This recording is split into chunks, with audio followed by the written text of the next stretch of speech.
할렐루야. 샬롬 샬롬 샬롬 샬롬 샬롬. 하나님 사랑합니다. 여러분 좋아하는 사람 여러분 크게 해보세요. 굉장히 시원해요. 좀 시원하더라고요. 허리를 쫙 펴고 하나님께 영광도 돌리고 내 몸도 좀 이렇게 자세를 반드시 잡고 오늘 두 광주리의 무화과나무 이야기 여기 24장에 뭐 다 중요하지만 10절까지서 너무 반갑죠. 짧아서 지난주에 40절까지라서 제가 여러분들에게 이제 요즘에는 절절히 좀 이렇게 서로 이렇게 보면서 가다 보면 조금 더 이해 기억이 좀 쉬우실 것 같아서 하다 보니까 긴 데는 뭐 제가 마음이 바빠요. 근데 오늘도 짧은 데도 못지않게 깁니다. 중요한 구절 2절 24장 2절에 뭐라고 그랬어요?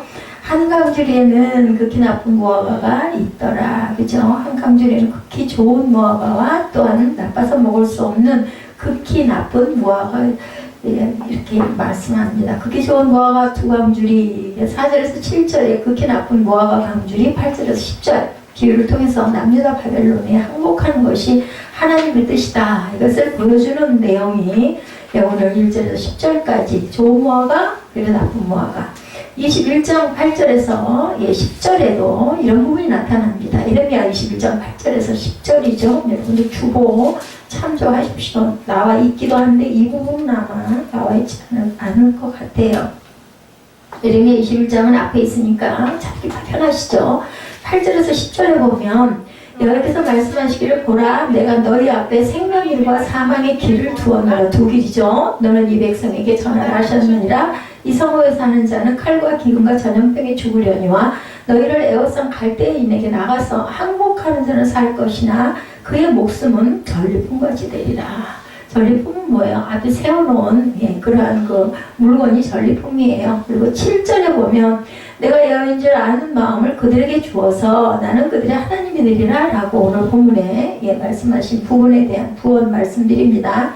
이 뜻은 율법을 어겨서 바벨론의 포로로 잡혀간 이스라엘 민족에게 하나님께서 주시는 새로운 약속이에요. 7절 말씀이 예레미야 31장 33절에 나타나기를 내가 이스라엘 집과 맺을 언약은 이러하니 곧 내가 나의 법을 그들의 속에 두며 그들의 마음에 기록하여 나는 그들의 하나님이 되고 그들은 내 백성이 될 것이다. 여기도 이렇게 말씀하죠. 에스겔 11장 19절에서 20절에도 보면 내가 그들에게 부드러운 마음을 주어 내 율례를 따르며 내 규례를 지켜 행하게 하리니 그들은 내 백성이 되고 나는 그들의 하나님이 되리라. 똑같은 말씀을 하고 있습니다.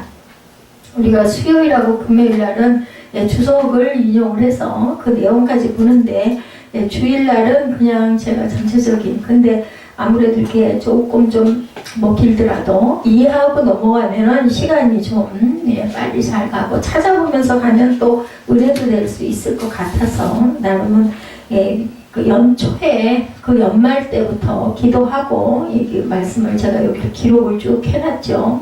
모자라서 도저히 잠이 할애를 안 하는 부분도 일단은 장절이라도 제가 써놓습니다. 지난주에 우리가 있었던 말씀에는 어떤 말씀이 나왔어요? 착복자, 거짓 선지자. 아까도 생명의 길, 사망의 길. 생명의 주 말씀 우리 마지막에 찬양했는데 주님의 말씀은 생명의 말씀입니다.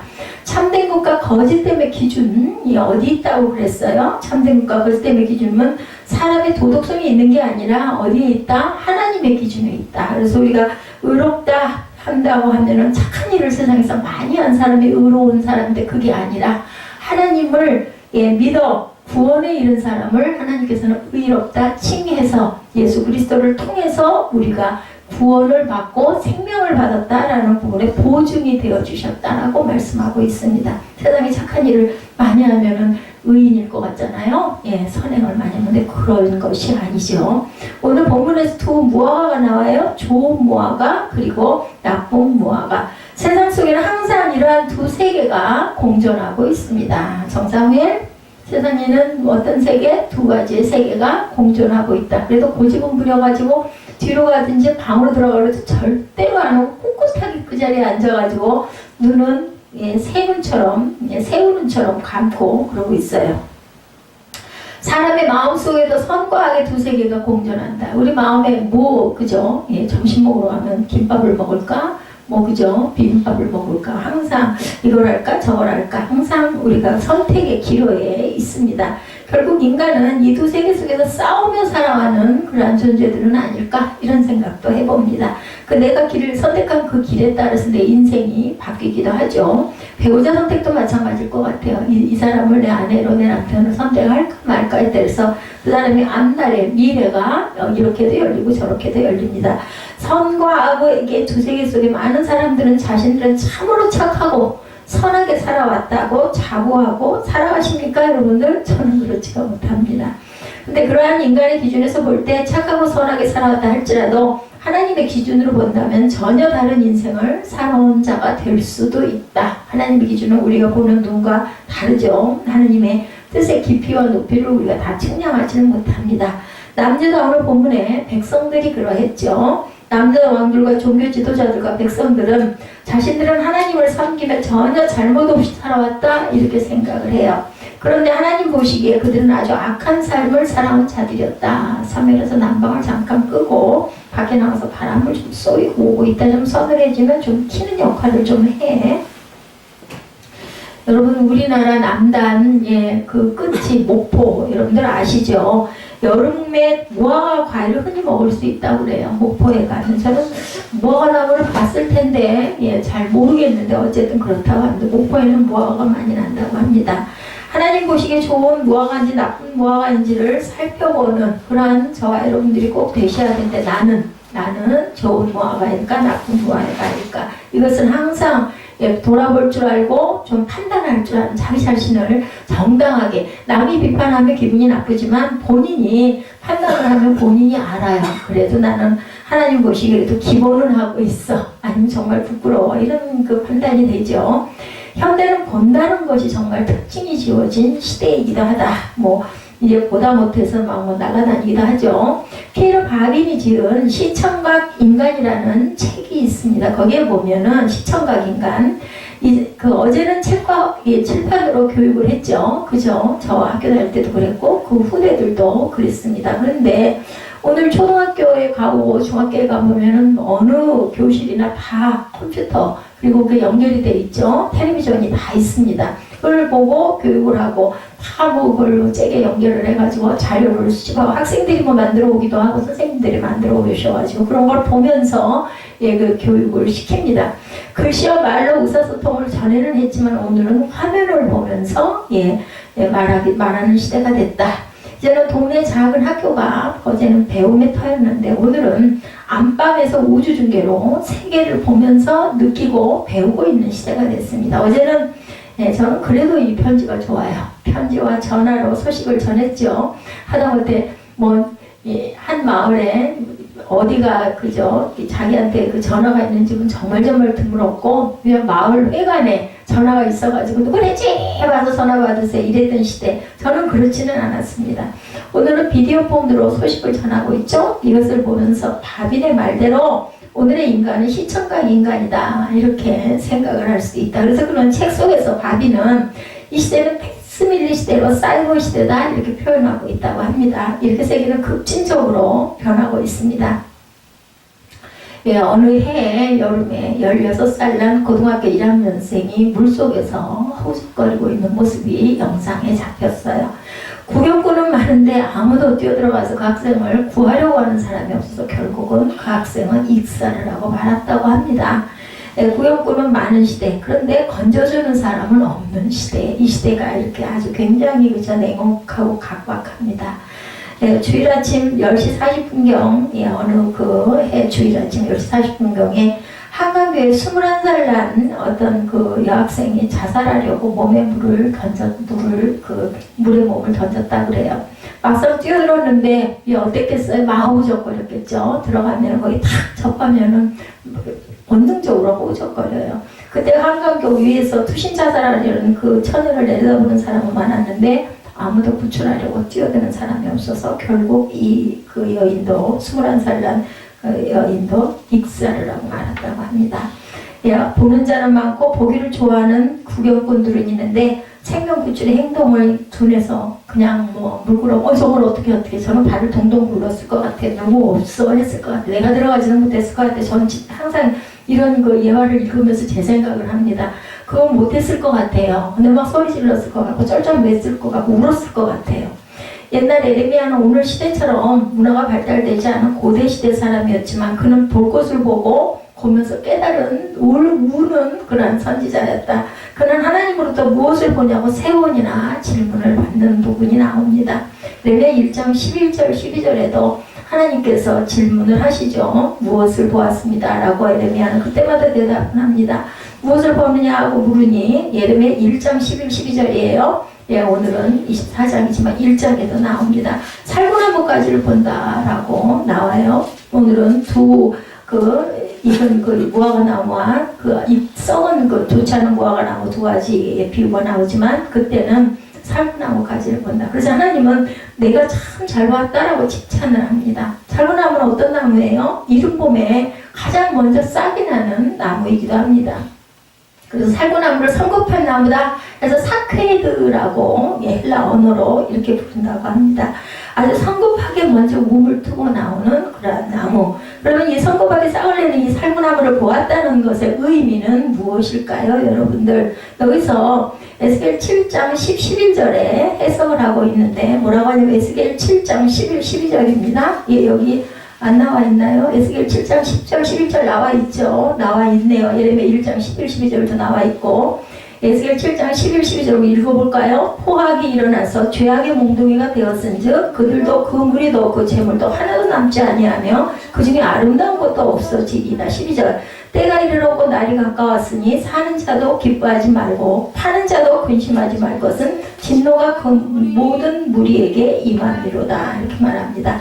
몽둥이가 꽃을 피웠다는 것이죠. 뭐예요? 교만이, 그죠? 교만이 일찍 싹이 났다는 거예요. 포악과 강포의 몽둥이가 너무 일찍 설친다라는 뜻으로 나타나 있습니다. 에스겔 11장, 7장 11, 12절 내용이. 그러니 유다 백성의 흉한 교만이 너무 일찍 빠르게 나왔다. 라는 뜻이에요. 뭐 좀 안다고, 그죠? 그리고 또 상대방이 좀 약하다고 큰 소리치고 엎어놓고 잘난 체하는 거, 이런 모습, 교만입니다. 그죠? 예, 근데 본인은 몰라요. 옆에 사람이 볼 땐 딱 보이는데, 상대방이 볼 땐 딱 보이는데, 본인이 모른다는 특징을 갖고 있습니다. 이 교만은. 아까도 제가 찬양의 예배를 하면서 그래도 신기하죠. 9시 예배 때는 반주기 때문에 막 가슴이 새가슴이 됐는데 11시 예배는 그래도 피해갈 길을 주신 하나님의 은혜가 참 감사하고 나 찬양하는데 마음이 그런 마음 들어. 죄를 좀 적게 지어라. 하도 세상에서 잘한 짓이 없다 보니까 그래서 우리 교회가 항상 우리 선교사님 기도하실 때마다 소수의 인원이 모였지만 이런 기도할 때 마음이 아픕니다. 근데 만약에 저희 교회가 의자가 모자라가지고 막 그죠 뭐 보조 의자를 놓을 정도가 됐다면 제가 얼마나 교만이 그 하늘 꼭대기까지 올라갔을까. 그래서 죄 짓지 말라고 이렇게 찬양만 불러도 눈물이 나오게끔 이렇게 만들어 놓으셨구나. 감사하다 이런 생각도 해봤습니다. 자, 오늘날 인간이 이렇다는 거죠. 아직도 완성이 되지 않는데 벌써부터 교만은 싹부터 트고 있는 살구나무의 모습. 아직도 내 주에 성공을 못했는데도 교만부터 먼저 올라와 있는 사람들은 없는지, 그리고 나는 또 어떤지, 이것을 우리 한번 깊이 묵상해 보십시다. 우리가 성경 말씀을 읽고 그냥 내용이 뜻이 이렇구나 하고만 넘어가지 말고 나와 접목을 좀 해보는 겁니다. 예, 하나님 보실 때 참 답답할 거다. 그죠? 그래서 제가 늘 우리 아이에게 물어봅니다. 네가 나였다면 어떡할 것 같니? 라고 물어보죠. 예, 그래가지고 어제도 웃었던 일이 한 가지 있었습니다. 뭐 자동으로 저절로 뭐 그렇게 됐다라고 얘기를 해서 그건 만약에 내가 너한테 그렇게 말하면 너는 그걸 어떻게 듣겠니? 그래서 애는 대답을 못하고 옆에 있던 아빠는 얘 그 말을 듣고 보니 그건 좀 이상한 것 같다. 그래가지고 웃었던 그런 그 기억이 있습니다. 예레미야 13장 9절에도 보면 유다의 교만을 보여주었는데 그 교만도 작은 교만이 아니라 큰 교만이다 라고 이야기를 합니다. 예레미야 13장 9절 나와 있죠. 여호와께서 이와 같이 말씀하시니라 내가 유다의 교만과 예루살렘의 큰 교만을 이같이 썩게 하리라 라고 얘기합니다. 이사야 9장 9절과 10절에도 그 아래 보면 뭐라 그랬어요? 모든 백성 곧 에브라임과 사마리아 주민이 알 것이오늘 그들이 교만하고 완악한 마음으로 말하기를 뭐라고 말했어요? 말하기를 9절 10절 한번 보실래요? 누가 찾아보셔. 10절에 보면 저한테 있네요. 작게 어려우면 그냥 들으세요. 벽돌이 무너졌으나 우리는 다듬은 돌로 쌓고 뽕나무들이 찍혔으나 우리는 백향목으로 그것을 대신하리라 하는도다. 이렇게 얘기합니다. 아마 공간이 좁아서 구절만 올려놓은 것 같아요. 자, 이 인간들의 자만과 오만이 하나님 보시기에 정말 기가 막혔을 것이다. 우리 왜 꼬마들이 무슨 이상한 짓 하고 부모에게 속이려고 싹 감추고 이러면 어때요? 전 기억나요. 그럼 엄마 다 보여요. 근데 내 애기는 제가 그 옛날이죠. 벌써 몇 년 전일까요? 한 60년 전이었을 것 같아요. 그렇게 토마토가 싫었는데 그때는 도마도라고 했어요. 그럼 또 그렇게 말하면 또 우리 선생님 웃을 것 같아. 제가 토마토라고 표현을 합니다. 정말 왜냐하면 너무 자꾸 먹으라고 그러니까. 그리고 설탕도 안 쳐주고 그냥 먹어야 몸에 좋다고 그냥 먹으라고 아주 의무적으로 줘요. 손에다 쥐어줘요. 그래가지고 처음에는 먹다가 싫으면 왔다 갔다 버리기도 하고 감추기도 하고 그리고 이제 이게 등 뒤에다 몰래 들고 나가가지고 다른 친구를 주려고 갖고 나간 뒷걸음질 치면서 그러면 우습잖아요. 어른들이 보면 다 보이잖아요. 근데 나는 안 본다고 나는 모르고 있구나 하고 도망을 갔던 그런 기억이 납니다. 하나님이 저와 여러분을 보실 때 이런 마음으로 보시진 않을까 하는 생각이 저는 늘 나요. 다 보여요. 학교에서 공부할 때도 선생님이 이렇게 위에서 딱 이렇게 할 때 아이들 어떻게 해요? 뒤에서 별짓 다 하죠. 손 밑으로 놓고 만화책을 보기도 하고 편지 쪽지를 써서 돌리기도 하고 이제 제 때는 휴대폰 같은 거가 그럴 때는 아니었으니까 또요 조금 더 심한 아이들은 저 아예 뒷자리로 가가지고는 자리를 이제 자유롭게 바꾸든지 이렇게 자유롭게 앉을 때는 또 그렇게 돌아가면서 앉죠. 앞이 뒤로 바뀌기도 하고 큰 학생이 앞으로 오기도 하고 저희 때는 그렇게도 했어요. 맨 뒤에 가서 앉아가지고 짝을 딱 바꿔가지고 앉아가지고 뭐해요? 도시락 까먹어요. 둘째 시간부터. 그게 왜 그렇게 맛있는지 그러면서 선생님 한 번을 또 보고 살짝 먹고 다 보인다고요. 근데 안 보는 줄 알면서 그렇게 하는 어리석다는 거죠. 하나님이 이렇게 어리석게 이스라엘 백성을 보셨다는 겁니다. 그 인간들의 자만과 오만이 하나님 보시니 기가 막혔다. 고린도전서 8장 1절에 보면 고등한 지식 때문이다 라고 얘기하고 있습니다. 고린도전서 8장 1절 누가 한번 찾아주실래요? 저한테 나와 있진 않은데. 자, 우리가 재물에 대해서는 우리가 다 지식이 있는 줄을 아나 지식은 교만하게 하고 사랑은 덕을 세우나니.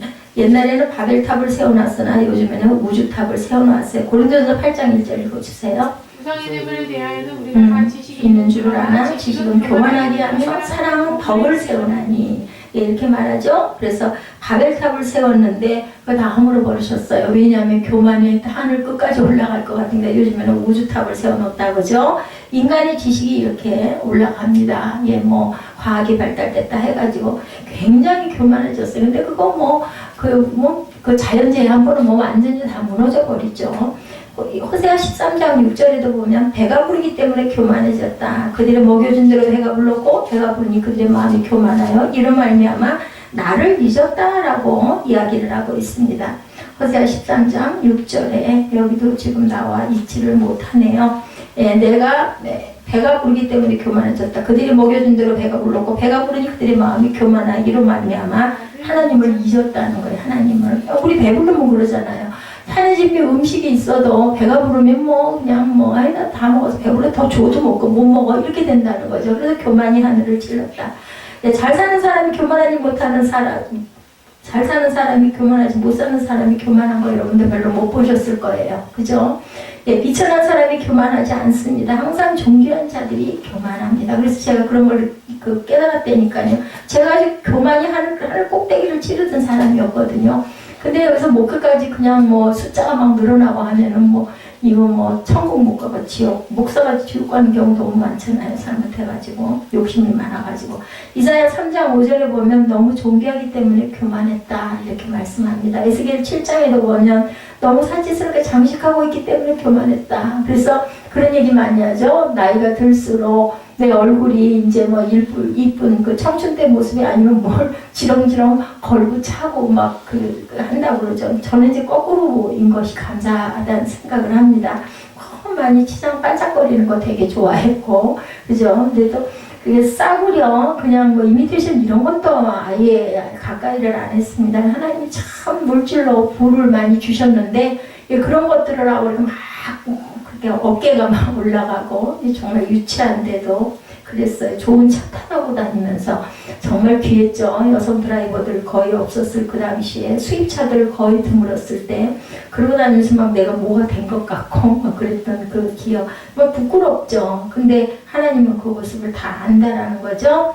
예, 우리가 장식을 많이 하고 치장을 많이 하고 나를 드러내려고 하는 사람들은 일단은 내가 교만했구나 라고 생각을 하게 됩니다. 우리나라 민족이 지금도 굉장히 교만하대요. 관광객들 속에서 예, 굉장히 교만한 그 민족으로 유명하다고 합니다. 지금은 뭐 물론 굉장히 잘 사라졌지만 한 10년, 15년 전에도 해외 관광들을 많이 했죠. 근데 한국 사람이 제일 교만했다고 합니다. 우리 민족이 다른 나라에 구경을 가서 그렇게 교만하게 했는지 세계 관광객들 중에 가장 교만한 사람들이라고 표현을 한다고 그래요. 역시 자부심인지 교만인지 그것까지 분석을 해놨는데 자부심은 일본 사람들이 대단하다고 하네요. 우리 민족 하면서 대단하다. 참 그죠? 그 끼다랗게 생긴 나라, 그죠? 그런 나라가 어떻게 보면 섬이잖아요. 섬나라. 그런데도 정말 보면 많은 것들을 이루기도 했습니다. 일본은. 근데 교만은 한국 민족에게 당할 수가 없다. 이렇게 평이 나와 있다고 그래요. 하나님 보시기에 얼마나 답답한지 교회도 얼마나 도도한지 그죠? 하나님이 주님이 예수님이 주인이신데 여러분들 아세요? 중대교회 그 목사님 당회장 목사님 담임 목사죠. 그런 목사님을 한번 만나기 통화하기 기가 막힌 하늘의 별 따기 그렇게 큰 교회도 아닌데도 그죠? 여러분들 아시죠? 예, 저희 교회 처음에 창립하려고 했던 그 옆에 예, 교회 예, 거기 있는 목사님 한번 통화 한번 하려니까 엄청 수속이 복잡하고 우리 총무 목사님이 그 목사님한테 그때 특별히 부탁을 해가지고 시간을 약속을 받아가지고 전화를 해서 또 바꿔가지고 예, 우리 그 교단의 회장님도 되시기도 했었죠. 얼마 전에 우리 거기 가서 식사도 했었어요. 그랬더니 자기는 별로 뭐라고 할 말이 없다. 뭐 저보고 생각을 해봐라. 그러더니 결국은 어떻게 됐냐면은 예, 그 임원들이 그 결정하는 대로 따르겠다. 그러고 딱 제시가 된 게 거리제 없었거든요. 폐지였었거든요. 500m. 그래서 유일하게 우리 쪽 김포 지방에만 거리제가 있습니다. 지금도 그렇게 존재하고 있어요. 뭐 일산이나 이런 데는 거리제 없어요. 물론 이제 주변에 있는 같은 교단의 교회가 가까이 있으면 그쪽에 계신 목사님에게 말씀을 드릴 수는 있어야 되겠죠. 근데 그것이 일단 우리가 총무 목사님은 더 가깝게 계셨어요. 근데도 어이구 얼른 오라고 이랬었는데 오히려 그 총무 목사님은 건물에 그냥 2층 하나를 그 새로 계시는 목사님이었고 회장 목사님은 교회를 지어가지고 뭐 크기도 좀 있고 그런 교회였는데도 불구하고 그 옆에 그 교회가 나서 장로교가 나서 위치가 굉장히 괜찮았어요. 초등학생들도 많고 도로 옆이고 또 안에서 그 생활하기도 상당히 편리한 부분도 있고 새도 비싸지 않고 그래서 거기를 가려고 했다가 결국 못 가고 헤매다가 저희가 이쪽으로 왔던 10여 년 전 일이긴 한데 그게 참 잊히지가 않더라고요. 아니 같은 교단의 조그만 교회가 개척해서 온다고 하면 저 같으면 좋을 것 같거든요. 뭐 좀 도와도 주고 그죠? 조금 좀 일어날 수 있게끔 그래봐야 일어나봐야 얼마나 일어나겠어요. 이제 시작하는 교회가. 하여튼 그렇던 거죠. 교만 예, 조심해야 됩니다. 그분은 뭐 당연한 권리니까 보기가 좋지 않을 것 같아서 그러셨을 수 있겠죠. 물어보시죠. 무엇을 보느냐라고 얘기하신 부분 에레미야 1장 13절에도 두 번째 하나님이 에레미야에게 또 질문합니다. 1절에도 그랬었죠. 1장 1절에도 1장 13절에도 내가 무엇을 보느냐라고 물어봅니다. 여기 주일 설교 본문 요약에도 나와 있죠. 1장 14절에 야훼의 말씀이 다시 내게 임하니라 이르시되 내가 무엇을 보느냐 대답하되 끓는 가마를 보나이다. 그 윗면이 북에서부터 기울어진 끓는 가마를 내가 봅니다. 환상으로 보이는 거예요. 끓는 기름가마 얼마나 무서워요. 이것은 대분단 급습으로 대환란을 당한다는 재앙의 뜻을 갖고 있다고 합니다. 옛날 전쟁 때는 여러분들 끓는 가마를 선배에 얹어 놓았다 그 선배를 풀고 올라오는 병사들 보고 그 끓는 기름가마를 들어서 거기다 들어붓는데요. 예, 그렇게들 했다면 저희는 지금 모르지만 예, 그때 그 전통도 이랬다. 그 기름이 온몸에 묻어서 화상을 입고 기어오르는 병사들이 땅에 떨어지고 바다에 떨어져 죽는 그러한 일을 당하게 했다. 예, 대군단의 침략을 뜻하는 묵시적 환상이야. 끓는 가마를 보는 것은. 우리는 뭐 끓는 가마가 뭐야? 그죠? 근데 이 해석을 그래서 우리가 꼭 보고 알아야 됩니다. 그리고 어느 그 선교사님들도 그 나라를 가게 되면 그 나라 풍속을 알아야 된다고 그러죠. 우리는 막 이렇게 뽕하고 하는 게 그 좋은 표현인데 또 그걸로 따귀를 맞는 경우도 있는 그런 나라들도 굉장히 많다고 합니다. 대선지자들은 전쟁에 대한 미래를 내려다보고 근신하고 깨어 있었다는 거예요. 그런 거를 선지자들에게 하나님께서 그때는 성경이 다 있지 않았기 때문에 그렇게 묵시를 보여줘서 그게 지금 다 집약이 돼서 선지서들이 만들어진 거예요. 예언서라고도 얘기를 하죠. 에레미야도 역시 예언서이기도 합니다. 그래서 공산주의가 무너지고 나니까 진짜 평화가 온 줄 알았는데 그렇다고 꼭 평화가 왔느냐? 그렇지 않죠. 세계 정경학자들은요, 아마겟돈 전쟁이라는 무서운 전쟁이 지금 표면으로 기어 올라오고 있다라고 이야기를 하고 있다고 합니다. 그걸 내다본데요.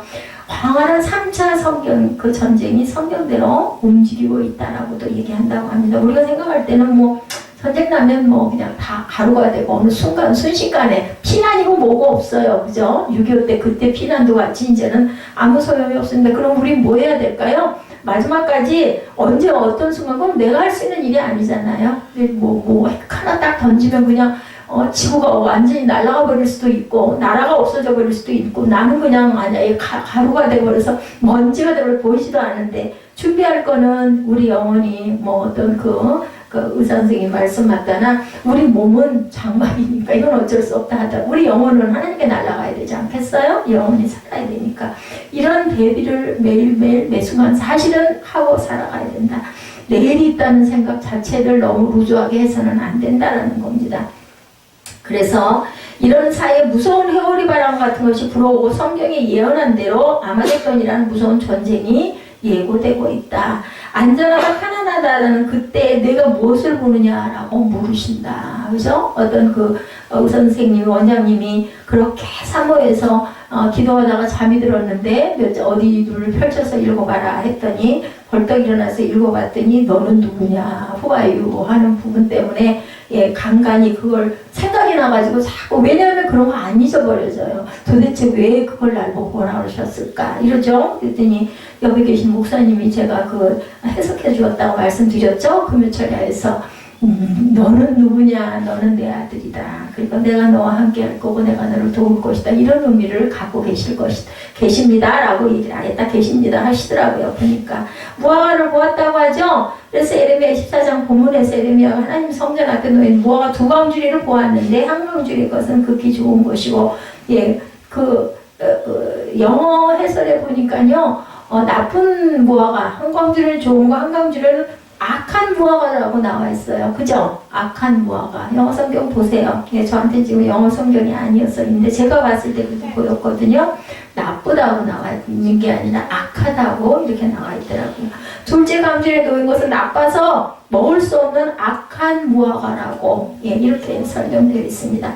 첫째 광주리에 있는 좋은 무화과는 신앙으로 사는 경건한 이스라엘 백성을 뜻하고 둘째 광주리에 있는 것은 오만하고 불신앙적인 이스라엘 백성을 뜻하는 것이다. 비록 이들이 바벨론에 잡혀있다 할지라도 남의 나라에 포로로 잡혀있을지라도 그 가운데 좋은 무화과는 반드시 있다라는 거죠. 제가 그 감목에 대한 이야기 제가 금요일날 말씀드린 것 같은데 그래서 예수 믿는 사람들은 얼굴 빛깔이 눈빛깔이 다르다. 그리고 여기다가 지저스 크라이스트하고 딱 그 명패를 새겨서 그것들을 붙이고 있는데 정말 죄수들이 다 나쁜 짓 해서 잘못해서 죄를 지어서 들어왔는데 장기수들인데도 사람이 딱 구별이 되더라고요. 저 사람 예수 믿는 사람, 이 사람은 구원받지 못한 사람. 우리가 그런 모습이 돼야 되겠죠. 네, 세상에 살지만 다 똑같은 값이 아니라는 거예요. 예수 그리스도의 값이 우리에게는 플러스가 되어 있다는 건 영원한 생명이거든요. 구원이라는 거, 구속이라는 게 아주 기가 막힌 겁니다.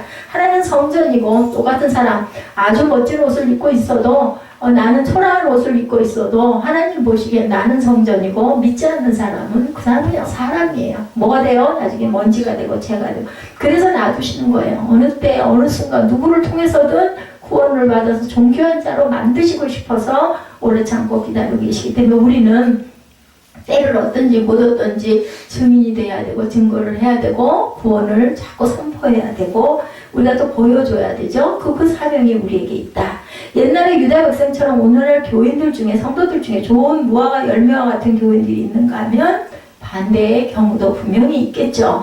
이러한 나 자신을 검증할 줄 알아야 된다. 예수님은 정말 인간을 잘 보셨어요. 그죠? 그래서 겸손한 나사로도 보시고 오만한 부자도 보시죠? 그래서 그 부잣집에 있는 나사로 뭐 했어요? 문 앞에서 그죠? 구걸을 하고 쭈그리고 앉아있는 나사로. 결국은 나사로는 천국에 있는데 그 부자는 그 손가락에 물방울 하나 찍어가지고 내 입에다 좀 대달라고 할 정도로 그 외치는 그 모습을 다 비교해서 대비해서 보여주십니다. 예수님은 겸손한 세리를 보는데 외식하는 바리새인과 서기관을 또한 보기도 하십니다. 왜? 우리에게 깨달으라고. 너는 겸손한 세리는 얼마나 죄가 많아요. 저는 죄인은 그 시대의 세리는 사람으로 취급도 안 했다고 그랬죠. 얼마나 많은 그죠 세금을 걷어서 자기가 착복을 많이 했기 때문에 사람들이 옆에 가지도 않아요. 근데 이 겸손한 그냥 세리가 아니라 세리는 일반적으로 했는데 이 사람 은혜를 받은 세리다 보니까 아이고 하나님께서는 기도할 자격도 없습니다. 그리고 구석에 쭈그리고 꼬우리고 고개를 숙이고 눈물로 울면서 기도를 하는데 외식하는 바리새인과 서기관은 저는 성전에서 기도를 하루에 아침, 점심, 저녁으로 몇 번을 했고요. 이렇게 헌금을 많이 했고요. 예배 때마다 참석했고요. 막 이러면서 외치고 기도를 한다고 그러죠. 근데 내가 너를 알지 못하니라. 우리가 볼 때는 얼마나 대단해요. 그죠? 예, 그런 사람들, 바리새인 막 이런 사람들, 서기관들 막 뭐 번쩍번쩍 옷도 막 그죠? 그렇게 입고 근데 하나님께서는 화 있을진저 외식하는 자들을 화 있을진저라고 이렇게 오죽이나 하면 부르셨다. 오늘 저와 여러분이 세리와 같은 나 자신이 아닌지 그죠? 세리와 같아야 되겠죠? 겸손해야 됩니다. 예수님은 기름을 준비하는 신앙의 처녀인가 준비하지 않고 졸고 자고 있어서 그거 기름 사러 갔다가 결국은 그 잔치 안에 들어가지도 못하는 미련한 처녀인가도 보여주십니다. 예수님은 충성스러운 종을 보는가 아니면 불충한 종도 동시에 보십니다. 예, 주님께서 우리를 직분도 주셨어요. 그죠? 전도사 임명도 해주시고 집사의 직분도 주시고 장로의 직분도 주십니다. 목사의 직분도 주셨습니다. 근데 그게 중요한 게 아닙니다. 겸손한 종인가? 아닌가? 정말 섬김으로 온전하게 하고 있는가? 그렇지 않은가? 그래서 내가 무엇을 보느냐? 이것은 정말 중요한 질문. 예, What do you see? 너 뭐 보고 있니? 예, 본문에 보면 영어 성경에 이렇게 물어보십니다. 내가 참 좋은 무화과인지 내가 나쁜 무화과인지 나 자신들을 우리가 검진을 할 줄 알아야 되겠다. 아주 공평하게. 첫 번째 에레미야가 본 환상 24장 1절에서 3절에 나타나 있죠. 바벨론의 느부갓네살 왕이로 시작합니다. 3절에 야훼께서 내가 이르시되 에레미야야 내가 무엇을 보느냐 이렇게 나타나시매 내가 대답하래 무화과이온데 좋은 무화과는 극히 좋고 나쁜 것은 아주 나빠서 먹을 수 없게 나쁘나이다. 그래서 나쁘다, 나빠서 근데 악하다로 나중에는 그렇게 증거가 되죠. 하나님은 예레미야 선지자에게 환상을 보여주셨는데 하나님이 보여주신 환상은 아무에게나 보여주는 것은 아니었다. 왜 난 안 보여? 그죠? 근데 보여줄 사람에게는 보여줍니다. 왜? 영향을 끼쳐야 되겠고 걔가 딱 그걸 봐야 살아나겠으니까 은혜예요. 은혜 보여주시는 것도. 예, 그래서 그 병원 원장님이 그렇게 그게 도대체 뭘까를 매일 묵상하고 길을 걸을 때마다 생각을 했다라고 이야기를 하시더라고요. 하나님이 보여주시는 환상은 아무에게나 보여주는 게 아니고 마음에 합한 자에게 보여주시는 것이 하나님의 환상이다. 저는 굉장히 축복을 받았어요. 이런 의미로 보면 많은 걸 보여주셨기 때문에 이렇게 내가 자칫 잘못해서 막 그런 거에만 빠져가지고 그것만 사모하고 그러다 보면 잘못하면은 말씀 속으로 안 들어가고 그저 신비주의로 흘러갑니다. 그래서 제가 그런 기도는 되도록이면 어느 날인가 제 마음에 정말 성령의 감동이 그런 게 잘 보였어요. 그런 것들이. 그러다 보니까 막 그거 기도를 하고 싶은 게 아니라 보고 싶어가지고 기도를 하는 그런 목적 잘못된 부분이거든요. 그래서 제가 그 부분을 비웠습니다.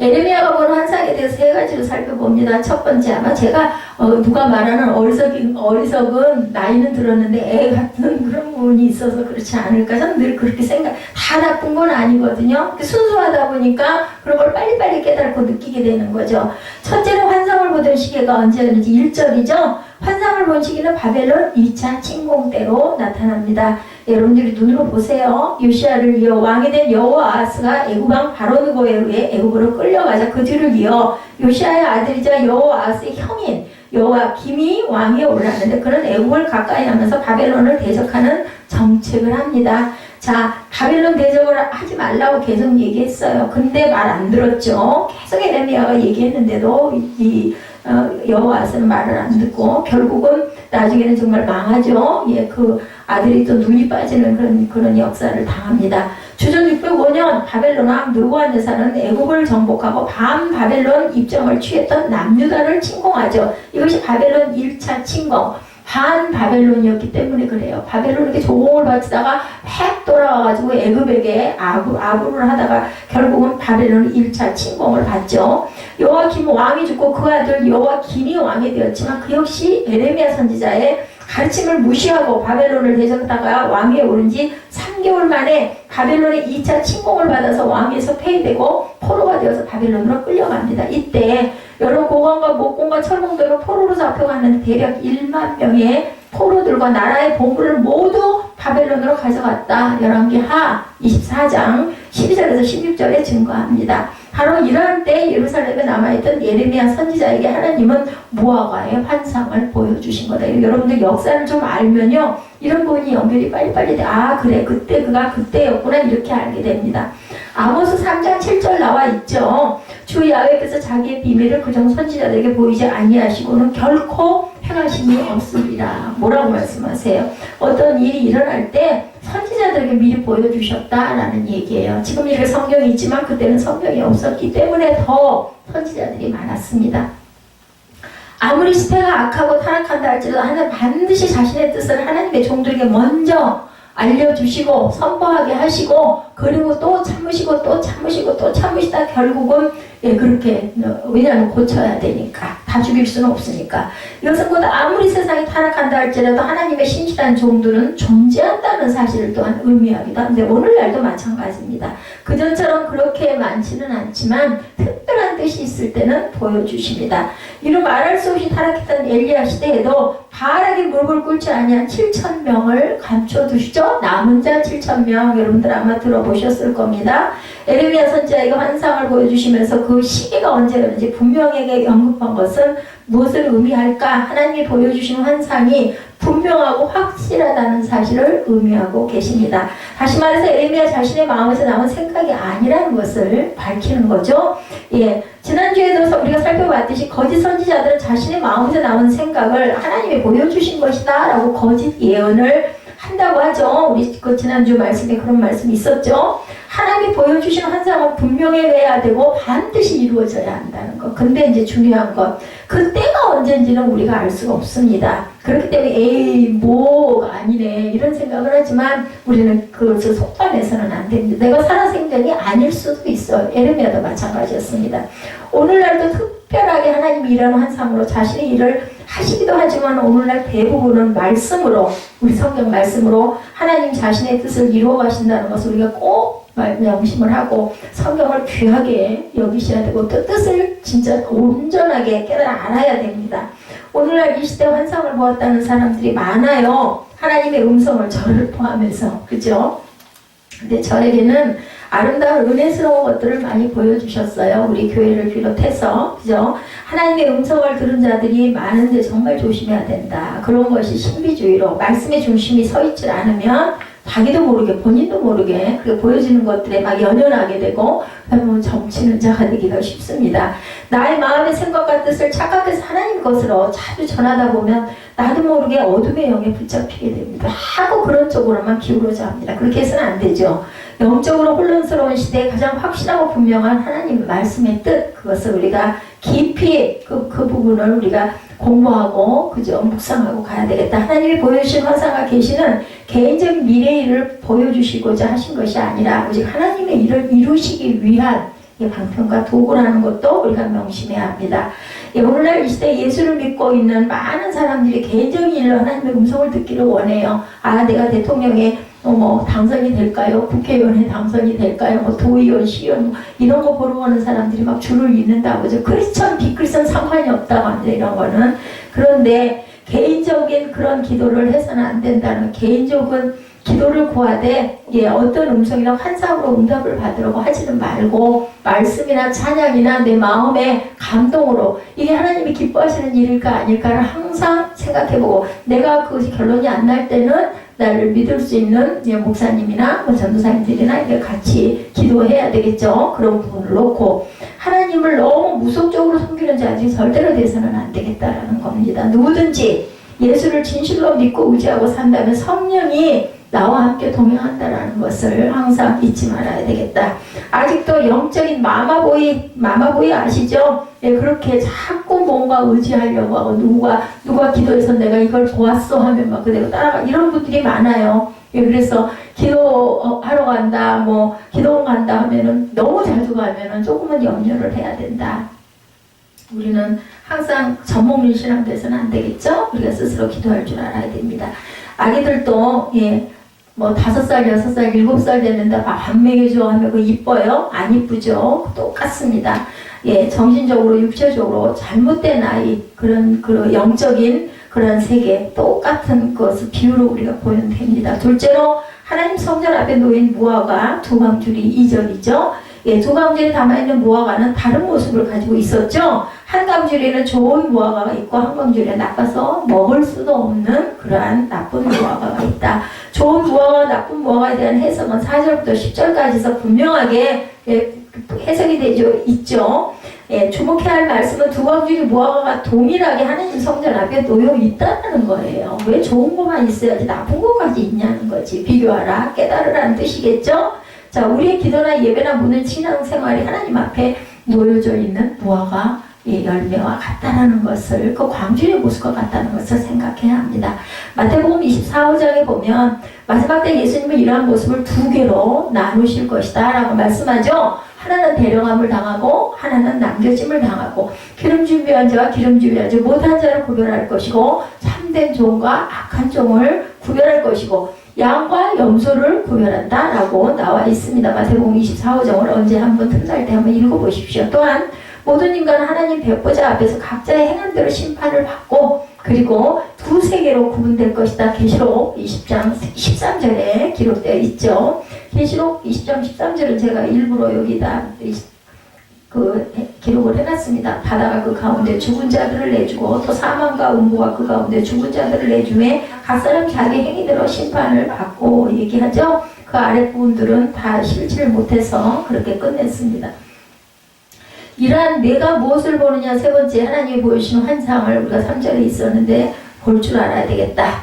이러한 물음을 에레미야가 처음 사명 받을 때 1장 1절에도 물으셨죠. 아까 우리 함께 찾아봤죠. 하나님의 이러한 질문은 에레미야의 영적 상태를 알아보고자 하시는 질문이었다라는 것. 하나님이 보여주시는 환상과 계시는 하나님의 마음이에요. 하나님의 마음을 보여주시는 겁니다. 그러므로 에레미야가 이런 환상을 볼 줄 알았다는 것은 하나님의 마음을 가지고 있었다.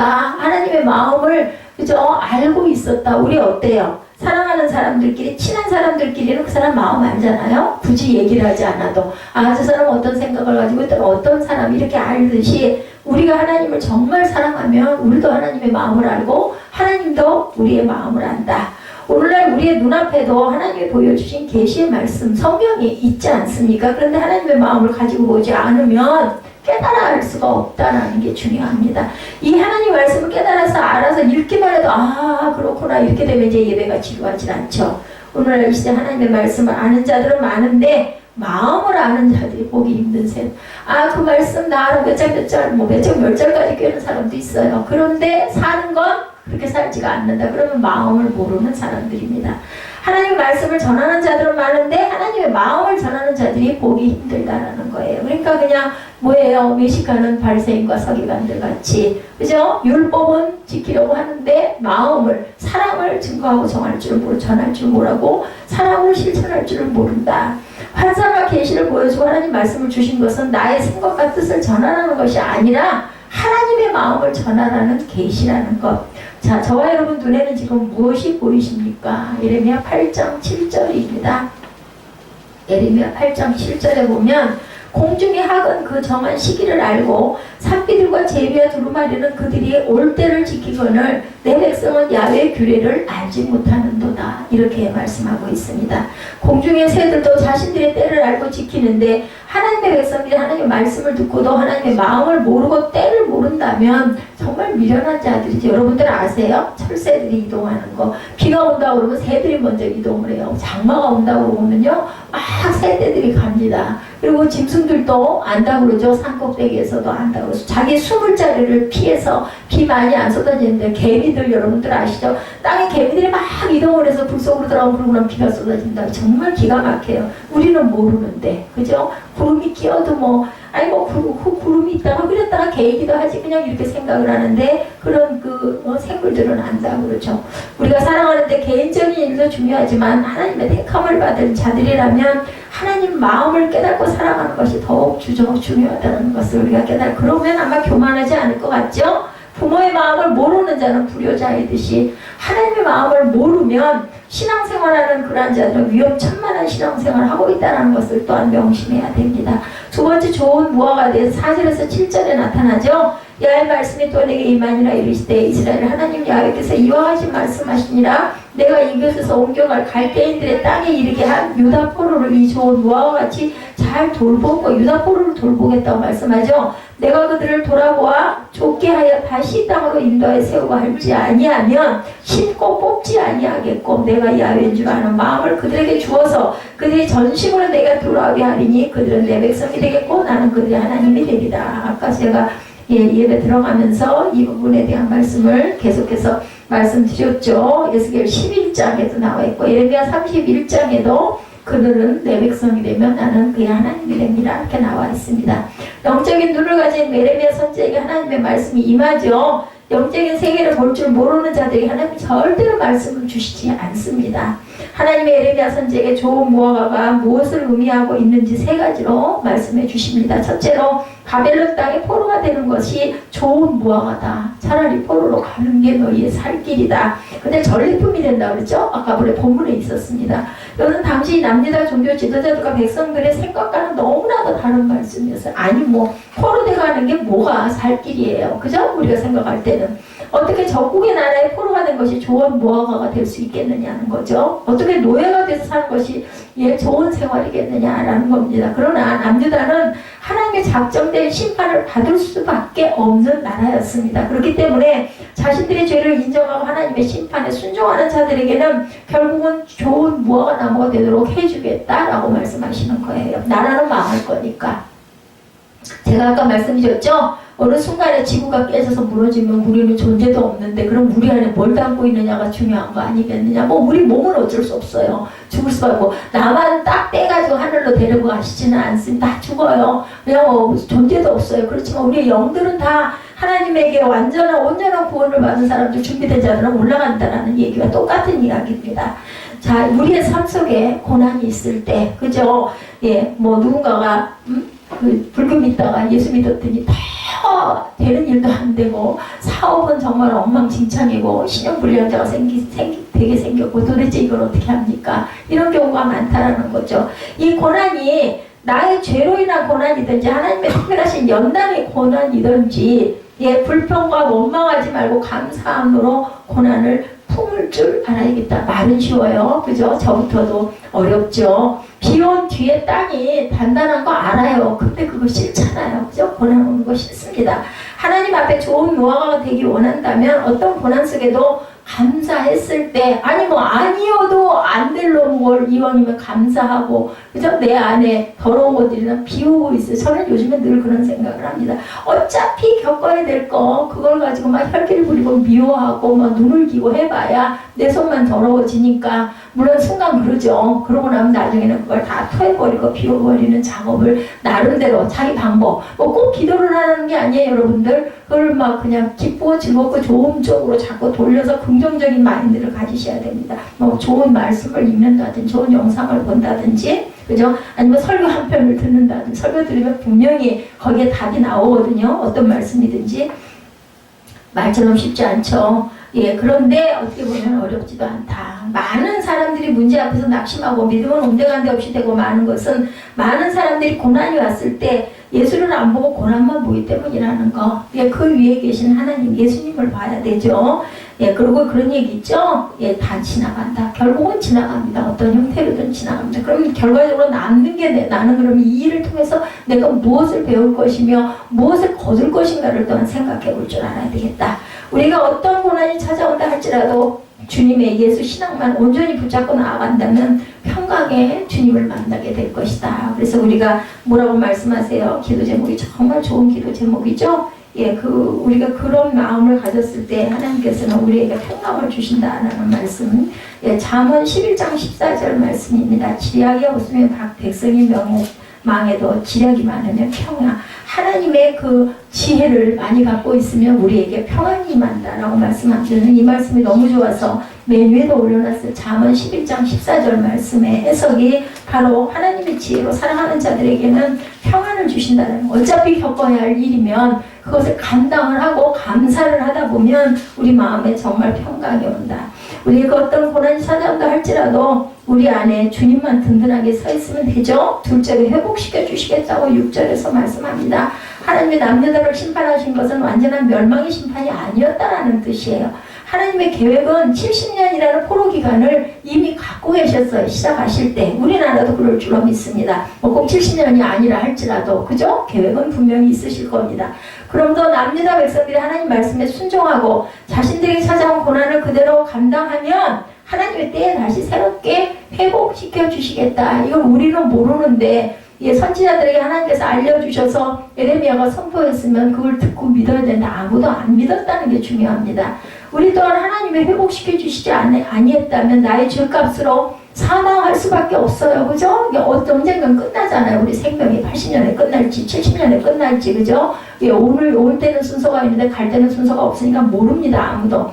허둥이다가 지옥의 유황불못에 떨어질 수밖에 없는 존재들이었는데 하나님 보시기에 좋은 모아가는 날마다 이러한 회복의 역사가 계속 되어진다. 우리가 육체도 피곤하다가 잠자고 일어나면 샘 돋지 않아요? 그죠?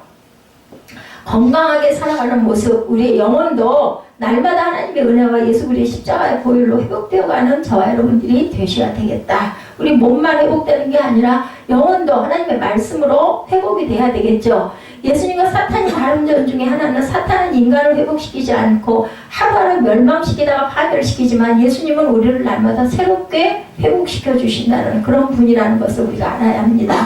예, 오직 예수 안에서 날마다 새롭게 변화를 받아 하나님의 선하시고 기뻐하신 뜻이 무엇인지 그것을 분별하고 살아가는 귀하고 복된 저와 여러분이 되시기 바랍니다. 셋째로 하나님의 말씀을 아는 자가 될 것이다. 7절에 이렇게 말씀하죠. 앞에서도 말씀드렸던 하나님의 택함 받은 자들이 하나님 마음을 아는 자들이어야 한다. 택함을 받았다면 하나님 마음도 모르고 하나님을 사랑하고 예수님의 말씀대로 살아간다는 것은 거짓말이에요. 그냥 예배는 드릴 뿐이겠죠. 근데 그 참 뜻도 모르고 사랑도 없습니다. 남유다 백성들은 하나님의 자신들을 얼마나 사랑하는지 하나님 마음을 몰랐기 때문에 좋은 모아가 될 수가 없었다. 하나님 마음 아는 것은 어렵지 않습니다. 말씀을 몰라도 괜찮아요. 기도 잘 못해도 능숙하게 기도 못해도 괜찮습니다. 능력을 받지 못해도 괜찮습니다. 다른 건 다 몰라도 하나님 나를 얼마나 사랑하는 것만 깨달아 알면 됩니다. 아까 제가 아들의 비유를 해서 얘기를 해서 그 아들은 알아요. 엄마가 나를 정말 야단을 치고 맨날 미운 소리를 하고 잔소리를 해도 나를 생각해서 나를 사랑해서 그런 그거 모르는 분들 없죠. 여러분들도 그죠? 그 하나님의 사랑을 알면 하나님의 마음도 알게 됩니다. 아, 내가 바르게 잘 자라라고. 이 다음에 나와가지고 남에게 뒤처지지 말라고 자꾸 나에게 이렇게 말씀을 해주시는 건데 그걸 내가 듣기 싫어해서는 안 되지. 이런 생각을 해야 되겠죠? 하나님의 마음을 알게 되면 말씀의 비밀도 보이고 기도도 하게 되고 잘 못해도 괜찮아요. 신실한 믿음을 가지게 되죠. 요한복음 3장 16절 모르시는 분 없죠? 하나님의 세상을 이처럼 사랑하사 독생자를 주셨으니 이는 그를 믿는 자마다 멸망하지 않고 영생을 얻게. 아주 짧고 쉬운 말인데 정말로 의미가 기가 막히게 성경 전체가 성경 한 권 여기다 들어있다고 얘기하죠. 하나님이 세상을 사랑하셔서 세상을 만드셨어요. 그래서 아들을 보내주셨어요. 왜냐면 우리 죄 때문에. 그래서 그 아들을 믿는 자마다 절대로 멸망할 일도 없고 영생을, 우리에게 영원한 생명을 얻게 하려 하심이라는 거예요. 이걸 가지고 우리가 예수를 믿는 거예요. 성경을 보는 거고. 하나님이 크신 사랑을 깨달지 못하고 말씀을 알고 능력을 받으면 무엇이 될까? 깨달지 못하고 말씀을 알고 능력을 받으면 아무 소용이 없죠. 하나님이 주신 말씀도 아니고 능력도 아닙니다. 오늘 시대에 왜 예수 믿는 사람은 많은데 하나님을 아는 자들이 없을까? 아까 한강에 투신하는 거 보면서도 아무도 들어와서 구출하려고 안 했다 그러죠. 하나님의 사랑이 없기 때문에. 그 중에 분명히 그걸 구할 수 있는 사람도 있을 거예요. 근데 내일 아닌데 저런 내가 다치면 어떻게 하고 그러니까 다 몸을 사리는 거죠. 자, 이렇게 예수 그리스도의 십자가 사랑을 깨달지 못하고는 하나님 마음을 알 수도 없고 그 마음을 가질 수도 없다는 사실을 우리가 알아야 됩니다. 내 마음에 예수님의 십자가 사랑이 있는지 없는지 한 번 더 돌아보시기 바랍니다. 빌립보서 2장 5절이죠. 너희 안에 이 마음을 품으라. 곧 그리스도 예수의 마음. 이 마음을 품으셔야 됩니다. 자, 여러분 안에 예수의 마음이 있으십니까? 없으십니까? 자, 오늘 본문에 의해서 살펴본다면 이 어떤 마음일까? 세 가지로 보이죠. 우리 이것만 증거하면 끝나니까 조금만 참으십시오. 말이 굉장히 빠르죠. 여러분들 지루하실까봐. 예, 다행히 우리 교회는 연세가 많으신 분이 안 계시기 때문에 빨리빨리 따라오시리라 믿고 빨리 갑니다. 첫째는 하나님 말씀에 순종하는 거겠죠. 하나님 마음을 가진 자는 하나님 말씀에 순종합니다. 예레미야 선지자가 그러겠고 예수님이 십자가에 죽기까지 순종하시죠. 이것이 곧 하나님 마음이고 오직 예수님의 마음이라는 것. 말씀을 떠나 사는 자는 결코 하나님 마음에서 멀어진 자라는 것. 둘째, 하나님 마음을 가진 자는 자신을 희생할 줄 압니다. 하나님 마음을 가진 모든 사람들은 한결같이 자신을 희생하면서 합니다. 예레미야 선지자는 결혼도 안 했어요. 40년 동안 하나님 말씀을 선포하고 울다가 결국은 순교합니다. 예수님 또한 자신의 육을 십자가에서 온전히 희생하시고 돌아가시죠. 정말 뭐야 33살에 한참 피울 나이에 망했다. 예, 우리말로 요즘 아이들 말로 하면 그렇지만 그것은 영원한 생명이고 영원한 승리죠. 왜냐하면 부활하셨기 때문에. 예수님 제자들 또한 그렇게 희생하죠. 반대로 하나님 마음을 예수의 마음을 가지지 않은 자들은 자신들을 위해 살아갑니다. 여러분들 잘 아시죠? 절대로 그들은 예수를 위해 자신을 희생하려고 하지 않습니다. 교회도 봉사도 헌신도 예배도 마찬가지죠. 오직 예수의 마음을 가진 자는 높은 자리에 앉아 군림하려는 자가 절대로 아니죠. 예수님이 말씀하죠. 마태복음 20장 28절이죠. 인자가 온 것은 섬김을 받으려 함이 아니라 도리어 섬기려 하고 자기 목숨을 많은 사람의 대속물로 주려 함이라. 오신 이유 목적이 바로 섬김을 받으려고 나는 오지 않았다. 섬기려고 내가 왔다. 내가 종이다. 종으로 오셨어요. 셋째로 하나님 마음을 가진 자는 땅의 것에 마음을 두지 않고 삽니다. 연연하지 않습니다. 아이고 내 집도 없는데 아무 내가 가진 것도 없는데 이런 생각 안 합니다. 짐승의 특징 중에 하나는 하늘을 쳐다보지 않는다라는 거라고 그래요. 여러분들 짐승들은 땅의 것만 추구해요. 밑에만 내려도 먹이가 있나 없나 그것만 찾는다는 거죠. 인간도 땅의 것만 추구하며 살면 짐승 같은 인생, 그렇게 해서 죽으면 죽을 수밖에 없는 인생일 수밖에 없다. 진실로 하나님의 자녀이고 예수 그리스도 피로 구속을 받은 그러한 저와 여러분이라면 내가 돌아갈 본향을 위해서 살아가야 당연한 거 아니겠어요? 타향살이 하는 사람들 뭐라고 그래? 내가 언제 고향에 돌아가지? 예전에서 어렸을 때 이런 분들 많았어요. 타향살이 몇 년 전에 정말 서럽다. 내 고향 가고 싶다. 지금도 귀성인파가 그렇게 끊이지 않게 명절 때 가는 것은요. 뿌리를 찾아가는 거예요. 고향이 그리워가지고. 그런데 우리 영혼의 고향 하늘을 우리가 봐야 되겠죠. 하나님의 마음은 택한 자들이 계속해서 말씀하죠. 이 땅은 너희가 있을 영원한 곳이 아니다. 이렇게 계속 얘기하십니다. 야고보서 4장 14절에 내일 일을 너희가 알지 못하는도다. 너희 생명이 무엇이냐. 너희는 잠깐 보이다 없어지는 안개다. 이렇게 말씀합니다. 세 번째 나쁜 무화과 나무에 대해서 8절에서 10절에 증거하고 있습니다.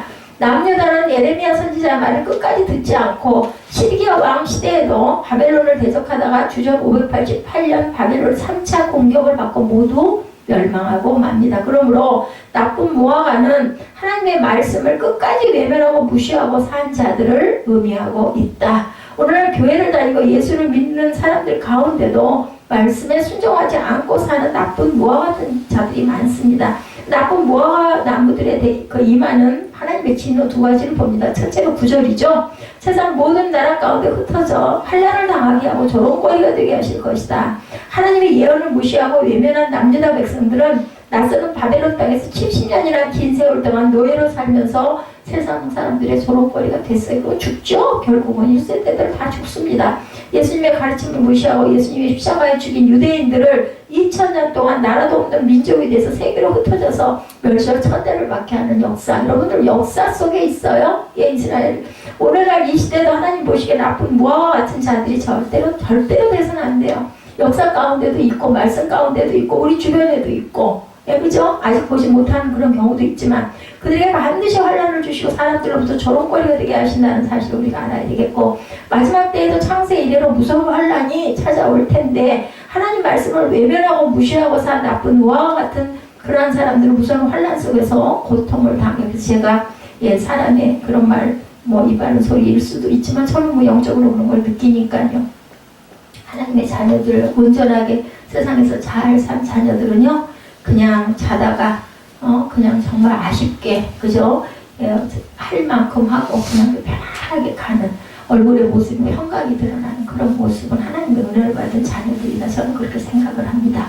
신명기 28장에 하나님 말씀에 순종하는 자에게 임하는 복과 순종하지 아니하는 자들에게 임하는 저주의 말씀이 68절이나 되게 나와 있어요. 근데 68절 중에 나중에 신명기 28장 한 장 한번 읽어보세요. 아니면 이따가 우리 3부 예배 시간 한번 읽어보죠. 68절 말씀 중에 순종한 자에게 임하는 복은 14절이에요. 나머지는 모두 다 저주에 대해서 54절이나 기록되고 있다는 거. 이것은 곧 말씀에 순종하지 아니한 자들이 더 많이 존재한다는 것을 의미하기 때문에 강조하고 있습니다. 근데 우리는 어때요? 예, 축복하는 부분의 말들만 많이 합니다. 저주에 대한 이야기는 거의 안 합니다. 예, 그래서 하나님 말씀에 순종하여 사는 사람들에게 범사에 하나님이 함께 하시고 복을 주시지만 순종하지 아니하면 저주가 범사에 끊이지 않고 일어난다. 하나님 말씀에 순종해서 영적으로 육적으로 하나님이 주시는 복을 누리며 살아가는 저와 여러분 되시기 바랍니다. 두 번째 10절이죠. 칼과 기근과 전염병을 보내 멸망할 때까지 이르게 하실 것이다 라고 말씀하죠. 칼과 기근과 전염병은 전쟁으로 일어나는 재앙을 의미합니다. 남유다는 바벨론에게 3차에 걸쳐서 전쟁을 치르면서도 에레미야 선지자의 예언을 무시했고 하나님께 회개하지 않았습니다. 오늘날 이 시대도 같죠. 예수님은 마태복음 24장에서 마지막 때에 일어날 징조에 대해서 분명하게 말씀해 주셨는데도 오늘 교회를 다니고 예수를 믿고 있는 사람들이 그 말씀에 귀를 기울이지 않고 있어요. 세계 전쟁, 처처에서 전쟁과 기근과 전염병의 소식이 끊임없이 전해집니다. 지진에 대한 징조도 세계 곳곳에서 급속도로 우리나라까지도 이제 지진에서 예외가 될 수 없다라고도 하죠. 예, 이렇게 얘기를 하고 있습니다. 세계에서 13번이나 일어나는 지진들 우리나라에서도 4번이나 일어났죠. 6월에. 분명 지주 밑에는 인간의 과학으로 알 수 없는 이상한 일들이 일어나고 있어요. 그것까지 알지 못하는. 누가복음 21장 11절에도 곳곳에 큰 지진과 기근과 전염병이 있겠고 무서운 일과 하늘로부터의 징조가 있으리라 이렇게 말씀하고 계세요. 예수님이 말씀하신 부분이에요. 남유다의 나쁜 무화과 같은 자들이 하나님이 내리는 재앙 속에서 보호함을 받지 못하고 멸망되었던 것처럼 마지막 때 하나님 보시기에 나쁜 무화과 같은 믿음을 가진 자들은 대환란 속에서 보호함을 받지 못하고 멸망하게 될 것이다. 누가복음 21장 11절입니다. 아까 말씀드린 거. 자, 이렇게 하고 남유다의 거짓 선지자들이 재앙이 임하지 않을 것이라고 백성을 미혹시켰던 것처럼 오늘날도 거짓 종들이 계시록에 기록된 일들이 상징적이고 영적인 사건이라고 얘기하고 교회와 예수 믿는 자들이 7년 대환란을 겪지 않고 휴거된다고도 얘기하는 사람도 있습니다. 계시록은 사도 요한이 장차 될 일을 환상으로 본 것을 기록한 예언서임을 우리가 믿어야 되고 계시록은 장차 일어날 일에 대한 것을 구약의 모든 예언서가 역사 속에서 그대로 이루어졌듯이 신약의 단 한 권뿐인 계시록의 말씀도 반드시 장차 이루어질 예언서임을 우리가 알아야 되고 중요시해야 되고 우리가 항상 매일매일만 잘 준비하고 가면 됩니다. 남유다가 하나님의 예언을 선포한 예레미야 선지자 말을 믿지 못하고 멸망받았던 것처럼 마지막 때에 다시 오실 예수를 선포하고 계시록의 예언을 선포하는 말씀을 믿지 않을 때 남유다 백성들처럼 칼과 기근과 전염병 속에서 고통을 당하게 될 것이라는 것을 우리가 알고 순종하고 가야 되겠다.